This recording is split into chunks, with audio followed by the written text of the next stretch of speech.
If you follow the outline, the brown outline all around here, you will see the original land grant, which was given to Manuel Nieto in the year 1790 for his service on the Portola expedition. 1790, 300,000 acres. The largest land grant ever given in California is the Spanish grant in this case. So, you know, but 300,000 acres, largest grant ever given, either by Spain or by Mexico. It was reduced basically in half in the year 1790 because Mission San Gabriel said, we need this for our neophytes. We need it for the native people of the mission.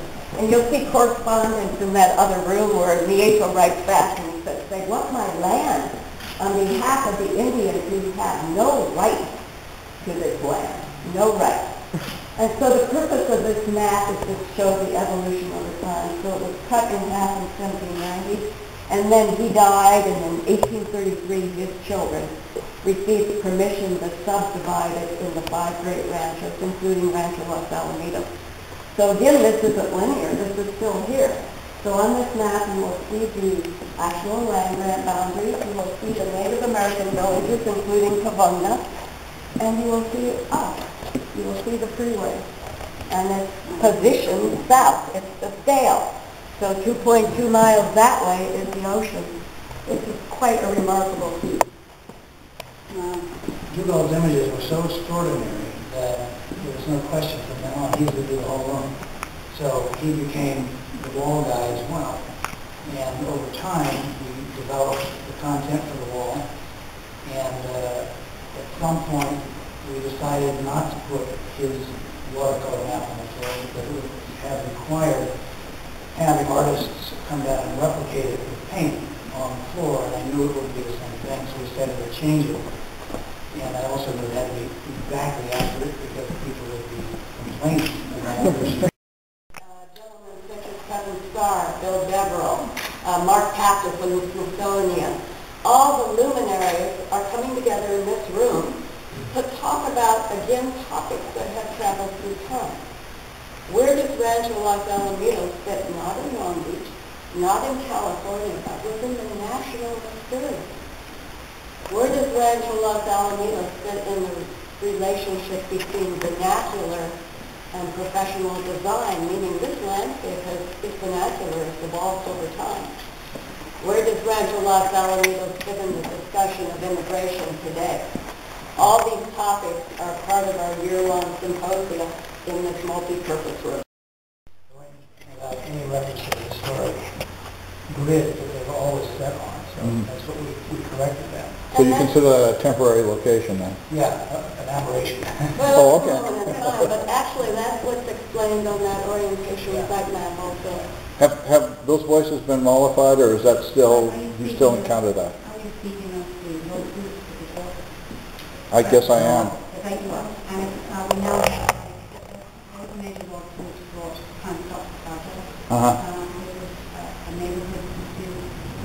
We prevail 100%, and we now have an excellent relationship with the neighborhood. When we do anything, we do for the neighborhood, May 11th, I think it is. So all of those things are behind us. We haven't had a single, well, actually one, we might expect it, but other than that, a single complaint doing construction at all. When was the lawsuit settled?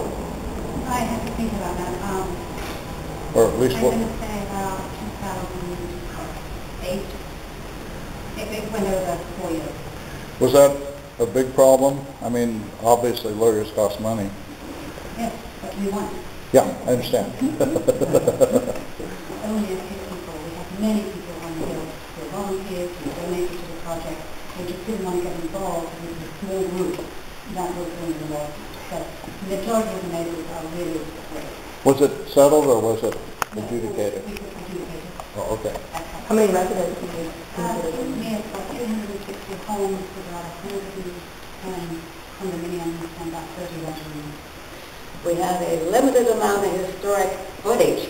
How can you build a rancho center without taking up more space on a historic site? How can you restore an accurate relationship when you don't have the accurate acreage anymore? So she, when we walk around, is going to tell you how she solved that problem. Once we get to the old main entrance of the site, we can either break off for interviews if you'd like to break off for one-on-one. Pamela will be stationed over here, as will Claudia and Bill, if you'd like to do one-on-ones. If you'd like to tour the private gardens of the house, you can do that, and then later do one-on-ones. It's up to you, but just wanted to let you know if you're here for a little bit longer, that's how the rest of the day will go. Thank you. We'll get on. Please don't hesitate to jump in with questions or anything, or Claudia add comments, or Bill. This is just for you. So let's march on.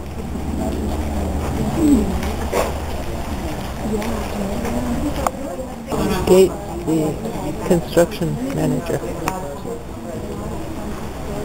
with Bill Wells, the designer.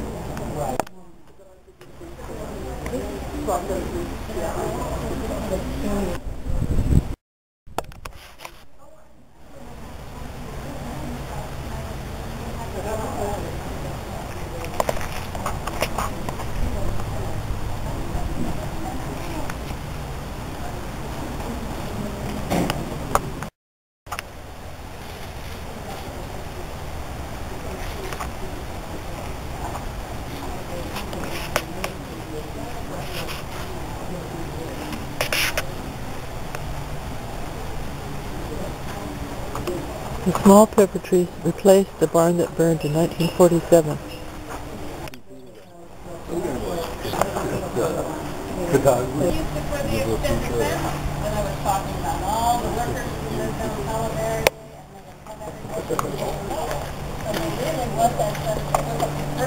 And Steve Carr of the Press Telegram with Steve Pope at the Beachcomber.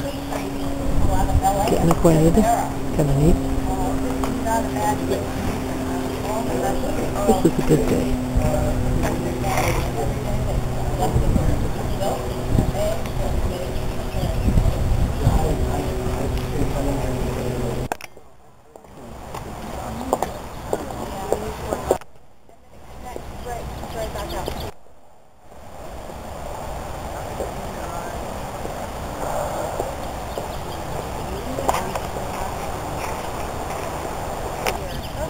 There's a little...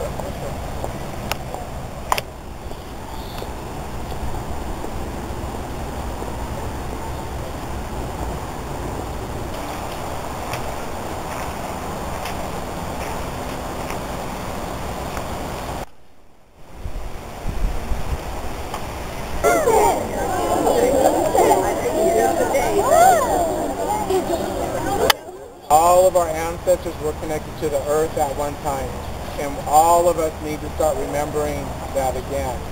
Because the earth right now, she's suffering because of things that we've done to her. It's at rest, okay? So who's your leader today? So you're going to follow my rhythm, okay? And so this, remember how it goes, okay?